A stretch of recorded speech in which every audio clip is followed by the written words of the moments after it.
The lights of the studio felt warmer than usual that night, but Dean Martin sensed the tension underneath the applause the moment he stepped onto his mark. This was not his first time hosting, and not his first time carrying the weight of a room full of expectations.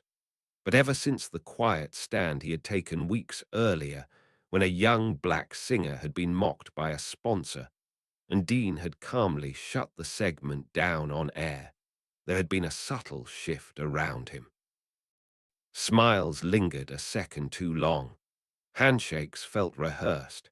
Everyone was polite, yet cautious, as if unsure whether the man with the relaxed grin and the easy voice might again choose principle over comfort. Dean noticed everything, but as always he said nothing. He straightened his cuff, nodded to the band, and let the opening music roll as if this night were no different from any other. What the audience at home could not know was that behind the curtain, an argument had ended only minutes before. A producer, sweating through his suit, had insisted there would be no surprises tonight. Sponsors were nervous. The network wanted smooth, predictable, safe. Dean had listened patiently, his expression mild, his tone unhurried, and had replied with a single sentence that settled the matter without raising his voice. "This show works because people trust me," he had said, "and I don't borrow trust from anyone." The producer had nodded, defeated, because Dean Martin was not a man you cornered. He did not shout. He did not threaten. He simply stood where he stood, and the world adjusted around him. As the monologue unfolded, Dean's voice filled the room with the same calm charm audiences had loved for years. He joked lightly, teased the band, offered warmth without cruelty. Yet beneath the surface, he was waiting. Not for applause, not for approval, but for a moment he had agreed to without knowing all its details. Weeks earlier, after the last show aired, a visitor had come to his dressing room unannounced. Mohammed Ali. Not the loud, rhyming provocateur the headlines loved, but a thoughtful man who spoke softly when the door closed. Ali had thanked Dean for what he had done, for refusing to let a man be reduced to a punchline, for using his power without spectacle. Dean had listened, poured him a drink he did not accept, and shrugged it off with characteristic modesty. Anyone decent would have done the same, he had said. Ali had smiled then, the kind of smile that suggested he knew better. The first half of the show passed smoothly. Musical numbers, laughter, familiar faces. Yet in the control booth, tension grew as a name on the rundown remained covered by a piece of paper. Dean noticed the hesitation when he glanced toward the wings. He had been told there would be a special guest, nothing more. It was unusual, but he trusted his instincts. He trusted that whatever was coming mattered.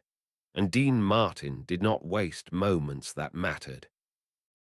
The injustice that hovered over the evening was not loud or dramatic.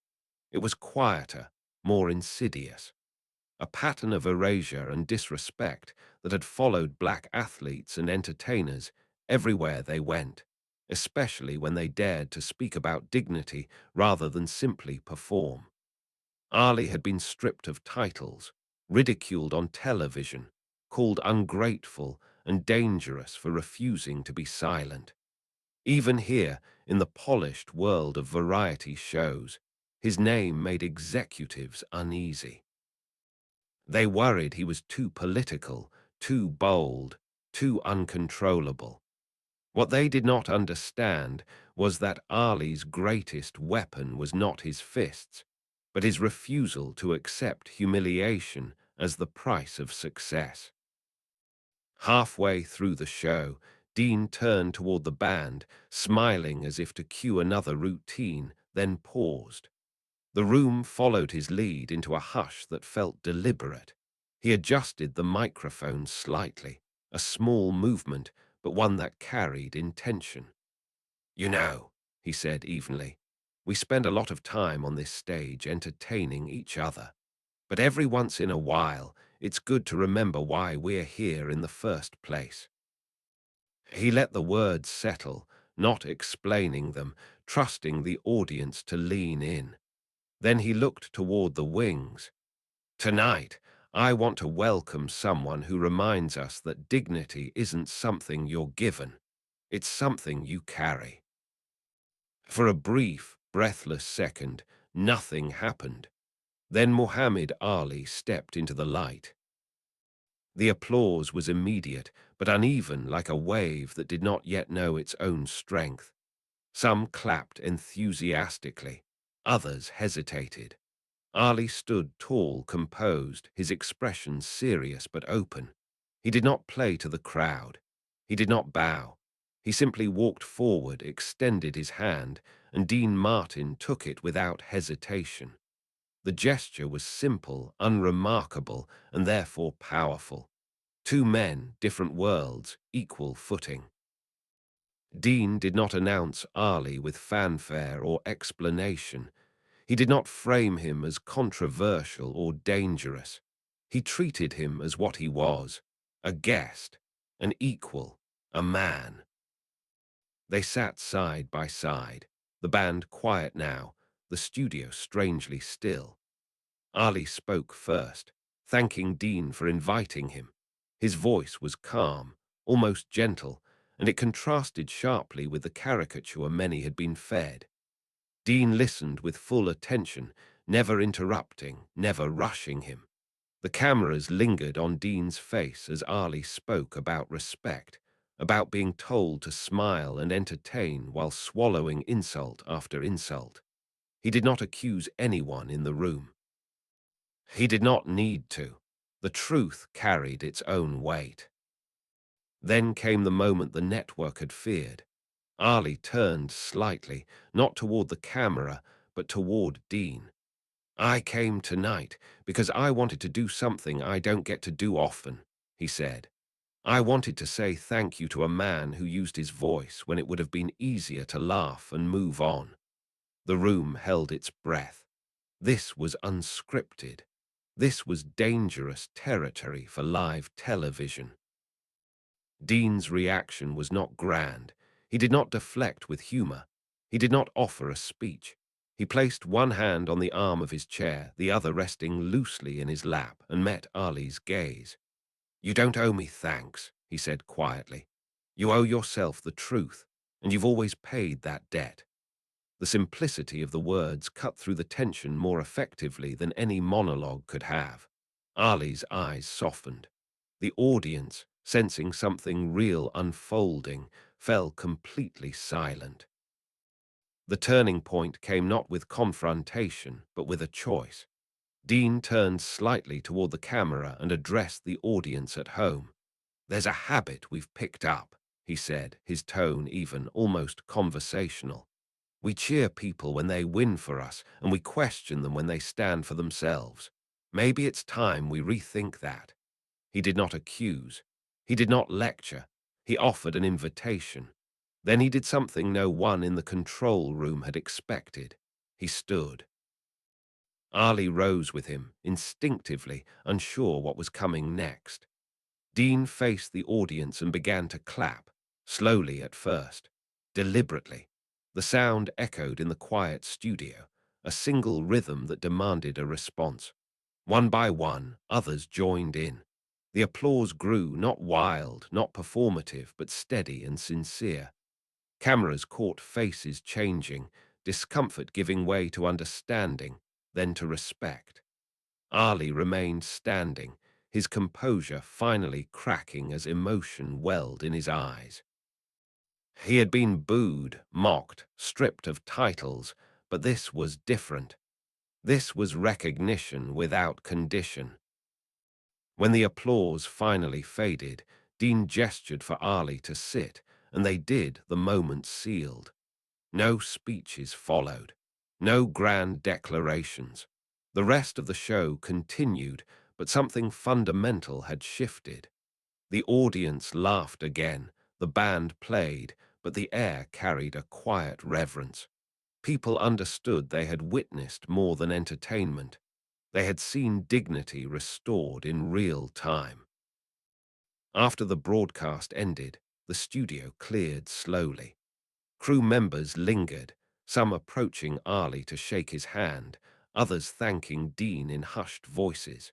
The producer who had argued earlier stood nearby, watching, humbled. Dean returned to his dressing room as he always did, unhurried, removing his jacket, loosening his tie. Ali followed him in, closing the door softly behind him. For a long moment, neither man spoke. Finally, Ali broke the silence. "You know," he said, "they'll talk about this tomorrow." Dean smiled faintly, pouring himself a drink. "They always do," he replied. Ali nodded. "But they won't be able to twist it." Dean met his eyes then, serious. "Truth has a way of standing on its own," he said. "You taught me that." They shook hands once more, a quiet acknowledgement between two men who understood the cost of standing firm. Ali left soon after, disappearing back into a world that would continue to challenge him. Dean remained, alone now, sitting on the edge of the couch, reflective but at peace. He had not raised his voice. He had not made headlines by force. He had simply used the space he was given to protect someone else's dignity. The next day, newspapers would describe the moment as unforgettable. Critics would praise Dean's restraint, Ali's grace, the unexpected power of silence and applause. But Dean Martin would not read those articles closely. He would return to his work, to his music, to his quiet authority, knowing that justice did not always require anger or spectacle. Sometimes it only required one composed man, a clear sense of right and wrong, and the courage to stand when it mattered most.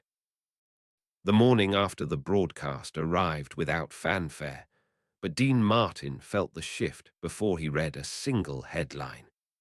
It was there in the quiet phone calls that came too early, in the voices that were polite yet cautious, in the way people chose their words, as if the night before had rearranged the furniture of power in rooms he could not see.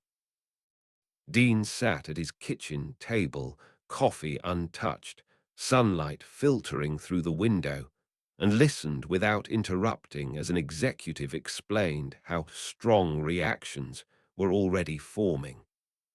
Dean thanked him calmly and hung up, not surprised, not shaken. He had lived long enough to recognize the sound of discomfort dressed up as concern. By noon, the newspapers had landed. Some praised the moment as brave and necessary. Others tried to soften it, calling it unexpected television or a bold booking choice, carefully avoiding the word justice. A few editorials hinted that Dean had allowed his stage to become too serious, as if dignity were an inconvenience. Dean read those lines slowly, then folded the paper and set it aside. He did not argue with ink. He understood that time, not debate, would decide what mattered. What troubled him more were the private conversations. A longtime sponsor sent word that they needed to reassess alignment. A network representative suggested future episodes remain lighter in tone. None of it was hostile, but all of it carried the same unspoken message. Stay in your lane. Dean listened, thanked them, and offered no promises. His power had never come from contracts alone. It came from something rarer. The audience trusted him, and trust, once broken, could not be bought back. Meanwhile, Muhammad Ali faced his own aftermath. Talk shows replayed the clip again and again, often stripping it of context, focusing on reactions instead of meaning. Some commentators praised Dean while warning Ali to tone it down. Others questioned whether Ali belonged on entertainment stages at all. Ali watched quietly from a hotel room, hands folded, absorbing the familiar pattern. He had expected backlash. What surprised him were the letters. Handwritten notes from veterans, teachers, factory workers, people who had seen something of themselves in that moment of applause. They did not thank him for being loud. They thanked him for being human. A week later, Dean received a call he had been expecting but not anticipating so soon. The network wanted a meeting, not a friendly lunch, not a casual check-in, a formal discussion. Dean agreed, his voice steady, his calendar clear. He arrived dressed as he always did, understated and precise, and took his seat at the long, polished table. The faces around him were familiar, yet changed. Respect mixed with calculation. Admiration tangled with fear. The conversation opened with praise. Ratings had spiked. The clip had gone viral before the word existed for such a thing. The show was being talked about everywhere. Then came the pivot, concerns about balance, about avoiding divisive moments, about keeping audiences comfortable. Dean listened, hands folded, eyes attentive. When the room finally fell silent, waiting for reassurance, he spoke. "Comfort is easy," he said quietly. "Respect takes work." No anger colored his voice. No challenge sharpened his tone. Just truth laid gently on the table. He reminded them that the show had always reflected the world as it was, not as executives wished it to be. That laughter meant more when it stood beside honesty. That audiences were not as fragile as people assumed. The room shifted again. Not everyone agreed, but no one interrupted him. Dean Martin did not demand space. He occupied it naturally. Outside that boardroom, a new tension was forming. Activists and critics alike began drawing lines, using the moment to serve their own agendas. Some wanted Dean to become a symbol. Others wanted Ali to apologize for making people uncomfortable. Both men resisted. Privately, they spoke on the phone once, briefly. Ali thanked Dean again.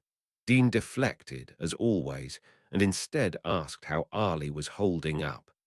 "I've been hit harder," Ali replied with a soft laugh. Dean smiled, picturing it. "This one leaves fewer bruises," he said. The real test came unexpectedly, wrapped in silk and spotlight. The network announced a special anniversary episode, a celebration of television's golden age. Dean was to host, naturally. The guest list was filled with legends, safe names, familiar smiles. Then, buried deep in the planning documents, a suggestion appeared. A short tribute segment, carefully scripted, carefully controlled, featuring Ali, but only in archival footage. No live appearance, no unscripted words. A version of respect without risk. Dean saw it for what it was, an attempt to reclaim the narrative without confronting the truth. He did not reject it immediately. Instead, he asked for time.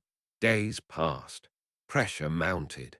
Whispers circulated that Dean might be pushing too far. But Dean remembered the silence in the studio, the applause that followed his single, deliberate clap. He remembered Ali's eyes, wet with emotion, unguarded, and he made his decision. On the morning of rehearsals, Dean walked into the studio earlier than usual.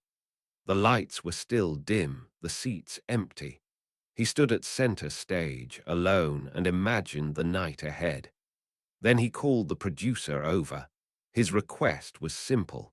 Ali would appear live. No script, no restrictions. If that was unacceptable, Dean would not host. Panic followed. Phone calls, hurried meetings, arguments behind closed doors. Dean waited calmly in his dressing room, humming softly, as if the outcome were already decided. Because in a way it was. The show could go on without him, but it would not be the same. Everyone in that building knew it. By late afternoon, the producer returned, pale but composed. "He can come," he said. Dean nodded, no triumph in his expression. "Thank you," he replied, as if they had agreed on something ordinary. That night, as the audience filled the studio once more, anticipation hummed beneath the surface.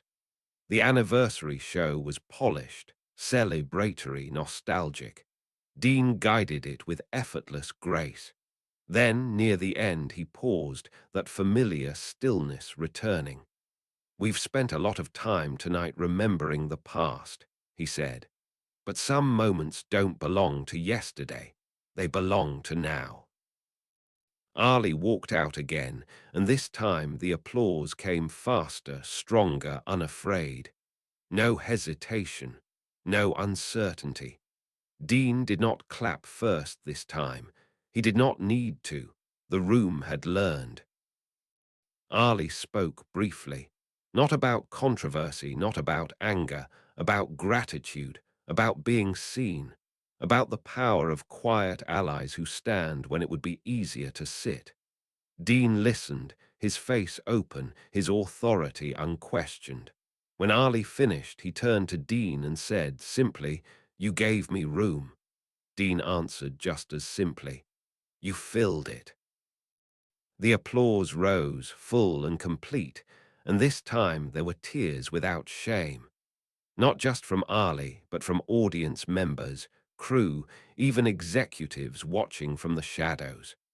Something had shifted again, deeper now. Not a spectacle, but a lesson. Justice did not always roar. Sometimes it stood calmly under bright lights and refused to move. When the show ended, Dean did not linger. He shook hands, accepted quiet thanks, and stepped into the night. The city hummed around him, unchanged and yet different. He had not sought to be a symbol. He had only chosen to act with decency. And in doing so, he had reminded everyone watching that dignity, once restored, has a way of spreading long after the applause fades. The weeks that followed carried a different kind of weight, one that Dean Martin understood well but never spoke about aloud. Applause fades quickly, headlines even faster, yet consequences have a way of lingering in quiet rooms and private decisions.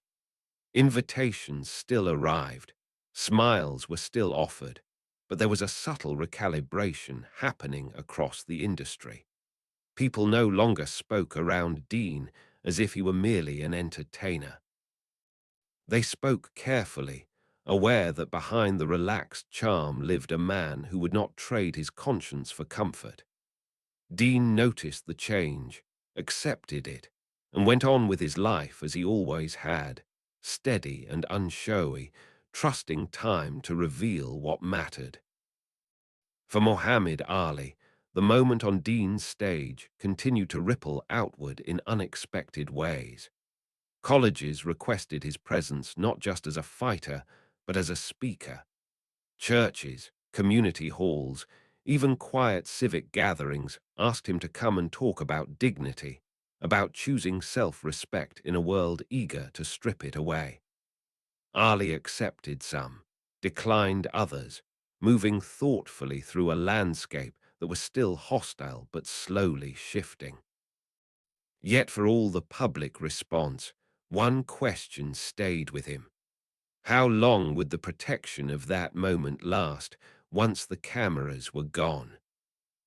The answer began to form when a major charity gala announced its honorees for the year. The event was designed to be safe, elegant, respectable. Donors in tailored suits, polished speeches, no surprises. Dean Martin was named as one of the evening's central figures, praised for his contributions to entertainment. Ali's name appeared as well, but lower on the list, tied to athletic achievement only, his activism carefully omitted. The seating arrangement placed them at opposite ends of the room. The message was subtle but clear. Acknowledge the talent, separate the meaning. Dean read the invitation twice, then set it down. He had attended countless galas, understood their unspoken rules. This one troubled him not because of Ali's placement, but because of the deliberate narrowing of his story. Dean made a call, brief and polite, asking whether the program might reflect Ali's full impact. The response came quickly and carefully. "This isn't the right setting for that," he was told. Dean thanked them and said nothing more, but the quiet in his voice carried weight. On the night of the gala, the ballroom shimmered with light and expectation. Waiters moved like choreography, glasses clinked, conversations hummed with practiced ease.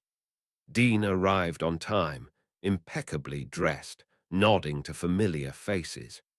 Ali entered later, tall and composed, greeted warmly but cautiously. They did not seek each other out immediately. Both understood the value of patience. The program began smoothly. Awards were handed out. Speeches praised generosity without naming sacrifice. Then Dean's turn came. He walked to the podium amid warm applause, standing still for a moment, allowing the room to settle. When he spoke, his voice was calm, reflective, almost gentle. He thanked the organizers, acknowledged his peers, spoke briefly about gratitude. Then he paused, just long enough for attention to sharpen. "Honor," Dean said, "isn't about fitting people into neat categories. It's about seeing them whole." He did not look at Ali. He did not gesture. He simply let the words exist. A few heads tilted. The room listened. "There are men who entertain us," he continued, "and men who challenge us. Sometimes they're the same man." The silence deepened. People sensed the direction, though no one could stop it now. Dean stepped back from the podium, but instead of returning to his seat, he turned slightly and addressed the host quietly, almost conversationally. "Before I sit down," he said, "I'd like to invite someone to stand with me." He said Ali's name without flourish, without emphasis. Just a name, spoken with respect. For a split second, uncertainty flickered across the ballroom. Ali rose from his seat slowly, aware of every eye following him. He walked toward the stage, his posture dignified, his expression steady. Dean met him halfway, placing a hand lightly on his shoulder, a gesture that carried no ownership, only solidarity. The applause that followed was hesitant at first, then stronger, as if people were discovering their courage in real time.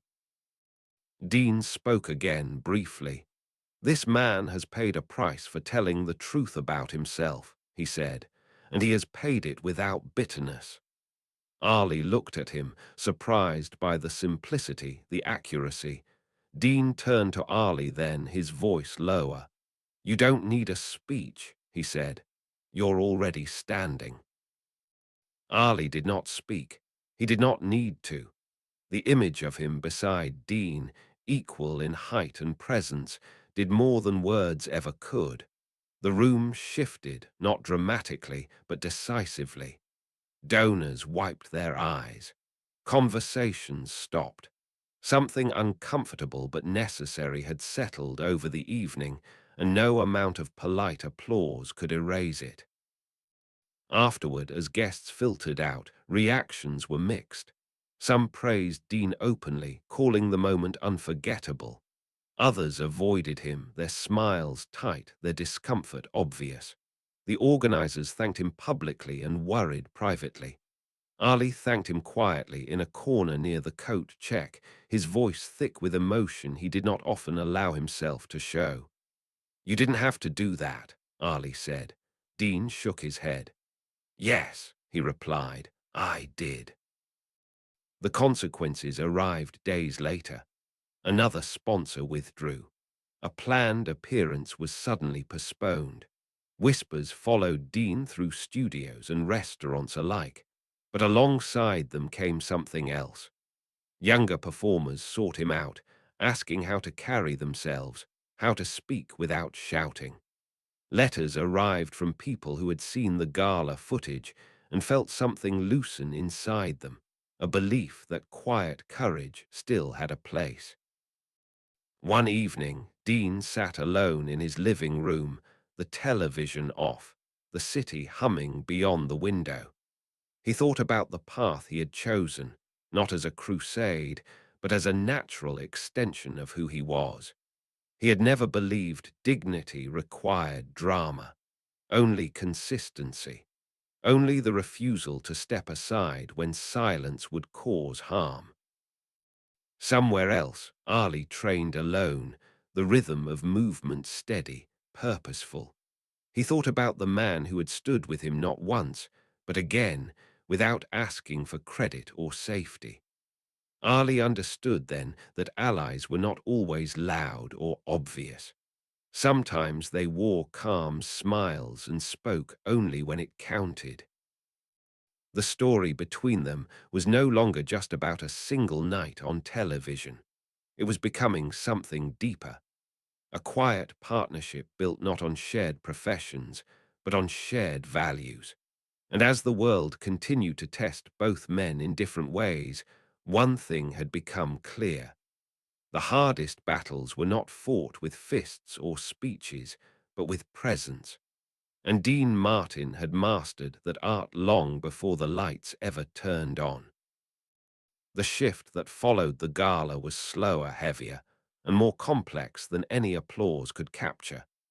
Dean Martin felt it in the rhythm of his days, in the invitations that arrived later than they used to, in the meetings that were suddenly labeled optional, in the careful way people tested his mood before speaking freely. He was not being punished outright. That would have been obvious, crude. Instead, he was being gently edged toward the margins of convenience. Dean recognized the tactic immediately. It was the same one he had seen used on artists who refused to play their assigned roles. The difference was that Dean Martin no longer needed permission to exist at the center. For Muhammad Ali, the pressure took a different form. Athletic commissions reopened old debates. Commentators questioned his focus. Critics resurfaced past statements, stripping them of context, presenting conviction as defiance. Ali responded publicly with restraint, refusing to be baited. Privately, however, the weight accumulated. There were days he wondered whether standing so visibly beside Dean had cost him opportunities that might never return. He did not regret it, but regret and fatigue are not the same thing. Even champions grow tired. Their paths crossed again not by design, but by necessity. A nationally televised charity telethon was announced in response to a devastating flood that had displaced thousands. The cause was undeniable. The broadcast promised unity, compassion, and hope. The network wanted Dean Martin to anchor the event, his presence a symbol of stability and trust. They also wanted Ali involved, but in a carefully managed capacity. A brief appearance, a few words, nothing that could shift focus. Dean read the proposal in silence. He understood the stakes. Refusing could be framed as selfish. Accepting under their terms would mean allowing Ali's voice to be trimmed to fit someone else's comfort. Dean did not argue. He made a single request. Ali would speak when he chose, for as long as he chose. If that could not be agreed upon, Dean would still host the telethon, but Ali would not appear at all. The implication was clear. Either respect the man fully or do not use him at all. The negotiation was tense. Producers worried about donors. Executives worried about unpredictability. Dean remained calm throughout, his tone even, his demands unchanged. In the end, practicality won. The cause needed him. The audience trusted him. Ali's terms were accepted, reluctantly, quietly, without celebration. On the night of the telethon, the studio buzzed with urgency rather than glamour. Phones rang. Volunteers moved quickly. The stories shared were raw and immediate. Dean guided the broadcast with steady compassion, listening more than speaking, letting the affected families tell their own truths. When Ali was finally introduced, there was no dramatic build-up. Dean simply said his name and stepped aside. Ali approached the microphone slowly. The room felt different from before. This was not a stage of honor or entertainment. This was a moment of need. Ali spoke about loss, about displacement, about the shared vulnerability that connects people across differences. He did not mention controversy. He did not defend himself. He spoke as a human being addressing other human beings. His voice was steady, his words measured. As he spoke, donations surged. Phones lit up. The impact was immediate and undeniable. Then Ali paused. He looked toward Dean, who stood a few steps away, attentive but unobtrusive. Ali nodded once, then continued. "There are moments when help is easy," he said, "and moments when help costs you something." He let the words settle. The measure of a man is not whether he helps when it's safe, but whether he helps when it's uncomfortable. The studio was silent. Dean did not react outwardly. He did not need to. The message was clear, and it was not an accusation. It was recognition. After the broadcast, exhaustion replaced tension. The telethon raised more than expected. Lives would be rebuilt. Yet behind the success, conversations began immediately. Some praised Ali's sincerity. Others complained that he had gone too far. Dean was called into a private meeting days later, thanked profusely for the success, then gently reminded of the importance of maintaining broad appeal. Dean listened, nodding occasionally. When it was his turn to speak, he did not defend Ali. He did not justify himself. He simply said, "Broad appeal doesn't come from shrinking people." The meeting ended shortly after. The consequences arrived quietly. A scheduled special was postponed indefinitely. A sponsor hesitated. Nothing dramatic, nothing that could be pointed to as retaliation. Dean accepted it without bitterness. He had measured the cost long before he paid it. Ali, sensing the shift, called him one evening, concern evident in his voice. "I don't want to be the reason doors close for you," Ali said. Dean smiled, though Ali could not see it. "Doors close all the time," he replied. "I'm still standing." The true test of their resolve came when a respected awards committee announced its nominees for a lifetime recognition honor. Dean's name was expected. Ali's was debated fiercely behind closed doors. Ultimately, Ali was excluded, the decision explained as maintaining focus on artistic contribution.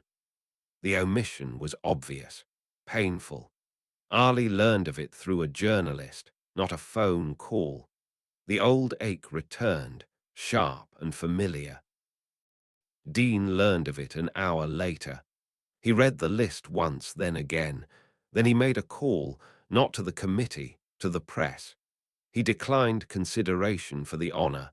No explanation, no statement, just a polite refusal.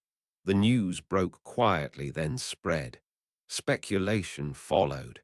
Questions mounted. Dean remained silent.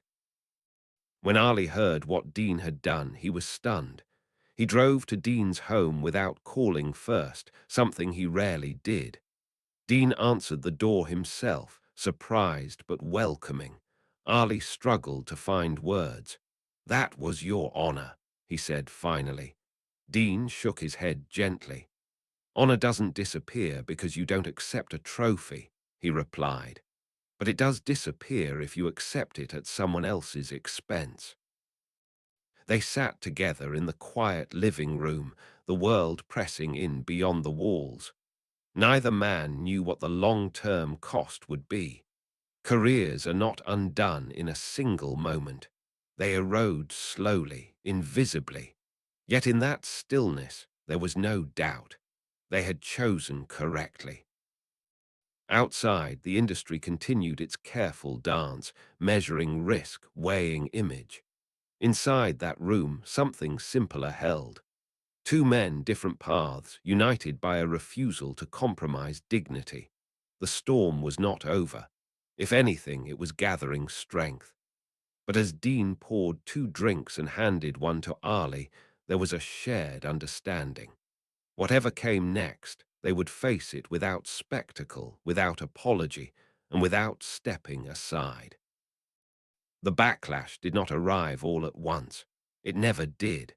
It seeped in slowly, like cold through a closed window, unnoticed until it settled deep into the bones. Dean Martin felt it most clearly in the silence, the kind of silence that follows a man who has made himself inconvenient. Calls that once came daily now came weekly. Invitations arrived without urgency. Conversations stopped just short of honesty. No one accused him openly. That would have required courage. Instead, they waited, hoping time would soften him, hoping distance would do what pressure could not. Muhammad Ali felt a different kind of isolation. He was still famous, still recognized, still cheered in public spaces, but access narrowed. Doors opened halfway instead of fully. Opportunities were offered with conditions attached, subtle reminders that acceptance depended on restraint. Ali had faced worse, but this was different. This was not hostility. It was conditional tolerance, and that, he knew, could be more exhausting than outright opposition. Their quiet alliance had become an unspoken challenge to the industry, not because they protested loudly, but because they refused to fracture. People expected alliances to crack under pressure, expected self-preservation to win eventually. When it did not, frustration grew. The breaking point came with the announcement of a nationally broadcast tribute celebrating American entertainment excellence. It was designed as a healing moment, a reminder of unity during a turbulent time. Dean Martin's presence was central to the vision. His image appeared in early promotional material, his voice referenced in planning documents. Ali's name was absent entirely. Dean learned of the event through the press, not through the producers. He read the article carefully, recognizing the intent behind it. This was not an oversight. It was a line drawn. Dean was welcome as long as he stood alone. A producer finally called him that evening, tone careful, rehearsed. "We want this to be a positive night," the man said. "We don't want distractions." Dean listened, letting the words hang. "Who decides what a distraction is?" he asked quietly. The producer hesitated. "The audience," he replied. Dean smiled faintly. "Then trust them," he said, and ended the call. The next morning, Dean released a brief statement. No anger, no accusation. Simply that he would not participate in any event that celebrated excellence while selectively excluding it. The language was measured, almost gentle. The impact was not. The industry reacted swiftly. Some praised the stance. Others called it unnecessary. Commentators debated whether Dean had gone too far this time. Privately, executives worried. Dean Martin refusing a tribute was not a scandal, but it was a disruption, and disruptions attract attention. Ali heard the news while training. He sat down slowly, sweat cooling on his skin, the familiar weight pressing against his chest. This time he did not call Dean immediately. He needed to understand what this meant, not for himself, but for Dean. because this was no longer symbolic. This was a direct challenge to power. Days passed, then weeks. The tribute aired without Dean. It felt hollow. Critics noted the absence. Viewers felt it even if they could not explain why. Something essential was missing. During that same period, Dean's show faced its first serious uncertainty. Renewal talks stalled. Scheduling conflicts appeared suddenly. Nothing was said outright, but the message was clear. Compromise would restore ease. Silence would reopen doors. Dean did not waver, but he did reflect. Not with regret, but with clarity. He understood that moral stands often come with delayed costs. He accepted that some chapters close quietly, without ceremony. The moment of reckoning arrived unexpectedly, wrapped in urgency rather than ideology. A young black comedian, barely known, was booked for a late-night appearance on another network. During rehearsal, a producer suggested altering his material, removing references to discrimination. When the comedian hesitated, his appearance was threatened. Frightened and unsure, he reached out through a mutual contact, Dean Martin. Dean agreed to meet him privately. The young man arrived nervous, apologetic, convinced he had already failed. Dean listened, asking few questions. When the story was finished, Dean leaned back slightly and said, "You weren't hired to be invisible." The words landed with weight. Dean made one call, then another, not to threaten, not to expose, but to clarify. He offered to appear on the show instead of the comedian, publicly endorsing him. No conditions, no edits, just presence. The network balked. Dean remained firm. If the comedian was cut, Dean would withdraw as well, and he would say why. The segment aired, unchanged. The young comedian delivered his set, voice shaking at first, then steady. The audience laughed, then listened. Dean watched from backstage, unseen, satisfied. He did not step into the light. He did not need to. News of the intervention spread quietly through creative circles, not as gossip, but as reassurance. A reminder that protection still existed, that someone with stature was willing to spend it. Ali learned of the incident through the same channels. He smiled to himself, a tired but genuine smile. He understood then that Dean's influence had shifted. It was no longer about screens or honors. It was about leverage used carefully, deliberately, and without spectacle. Months later, Dean and Ali met again, not on a stage, but on a quiet porch overlooking the ocean. The conversation was unhurried. No strategy, no grievances, just reflection. Ali asked the question he had been holding for some time. "Do you ever wish you had stayed quiet?" he said.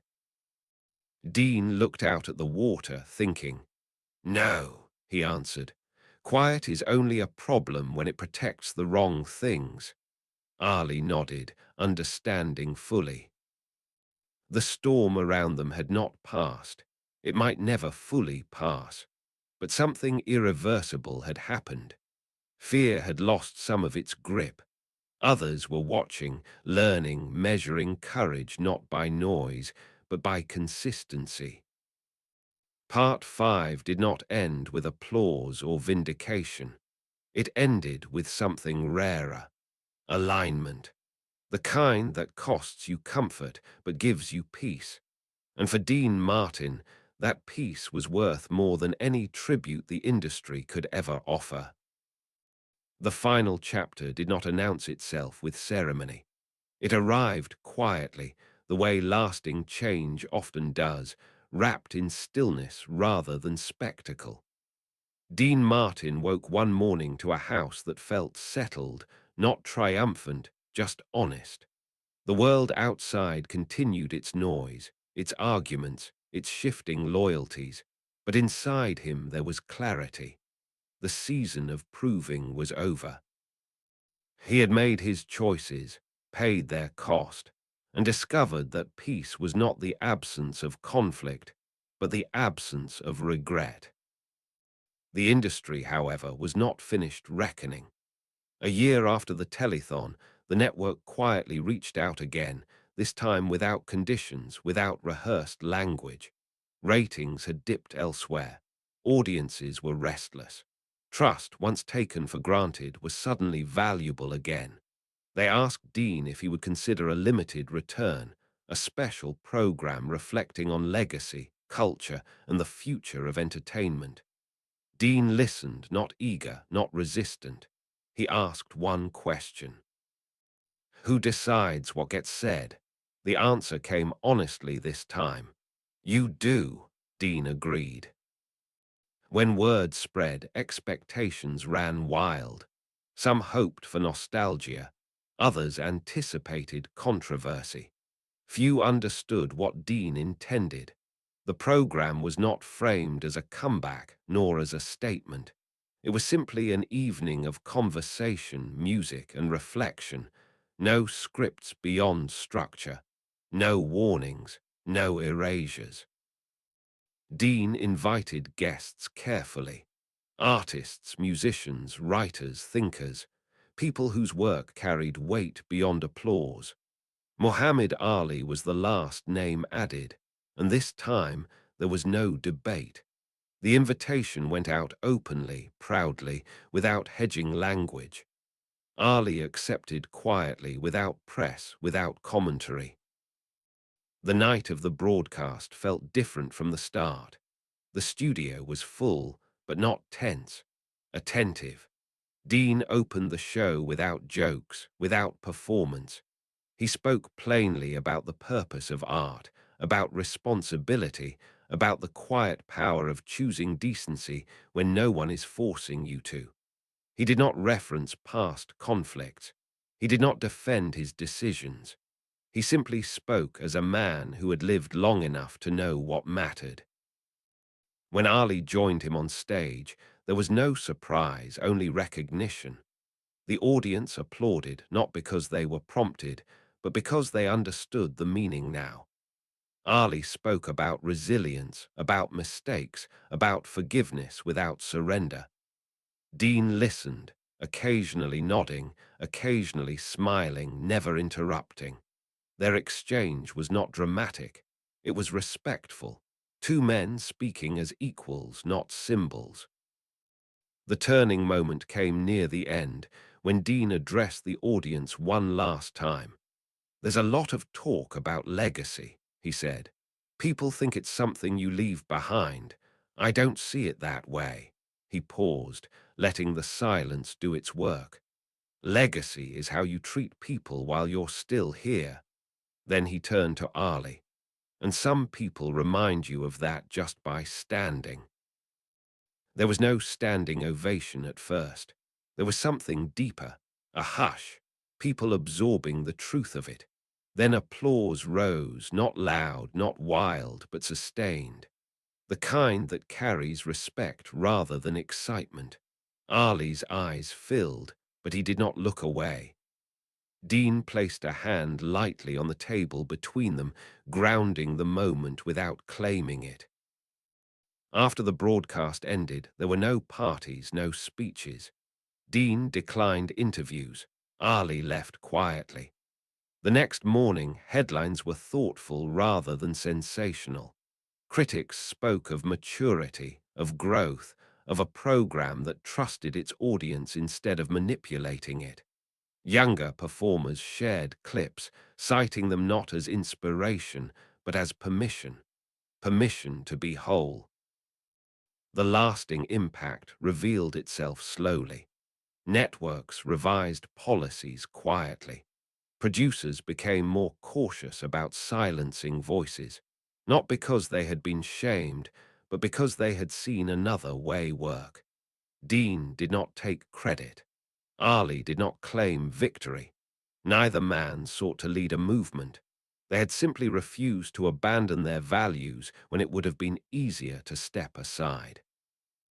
Months later, Dean and Ali met one final time, not for cameras, but for coffee at a quiet place overlooking the city. Age had softened them both in different ways. The world felt no less complicated, but less heavy. Ali thanked Dean again, gently, without urgency. Dean waved it away as he always did. "We stood where we were," he said. "That's all anyone can do." When they parted, there was no sense of an ending, only completion. Dean returned to his life, to music, to family, to the calm authority that had always defined him. Ali continued forward, still tested, still strong, but less alone in memory than he once had been. This was not a story about heroes or villains. It was about restraint, about the strength it takes to use power quietly, about justice that does not shout but stands. Dean Martin did not change the world by force. He changed it by refusing to move when moving would have been wrong. And long after the applause faded, that refusal remained, steady and unmistakable, a reminder that dignity, once defended, has a way of outliving every spotlight.